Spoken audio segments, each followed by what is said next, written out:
We heard a little bit earlier Mary Kay talking about the new offensive line coach. Here's a little bit more about him. Mike Bloomgren. Last 7 years, he was the head coach at Rice University, so in the college. Started that 2018. Does have NFL pedigree as well. His first job was an NFL job with the Jets, 2007. Offensive quality control coach for 2 seasons. Brian Schottenheimer was the OC. Bill Callahan was the offensive line coach.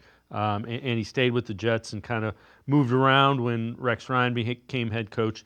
But he is a guy who worked under Bill Callahan for an amount of time. So I'm not going to pretend to know a lot about Rice football, but it's a guy that was a head coach in college and coached with Bill Callahan. So I like that. And connecting those dots, I like those two things.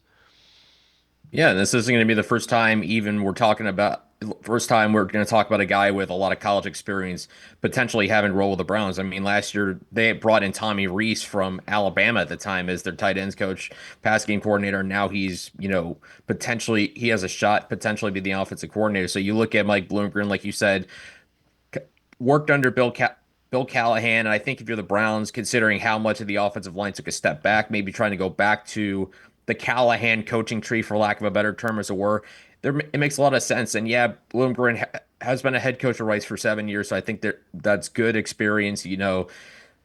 It's good to have that kind of wealth of experience coming back in the NFL, but the fact that he has been in the NFL for a handful of years beforehand, I think it makes it an interesting hire. It was kind of a name that kind of, I guess, in a sense, maybe came out of nowhere.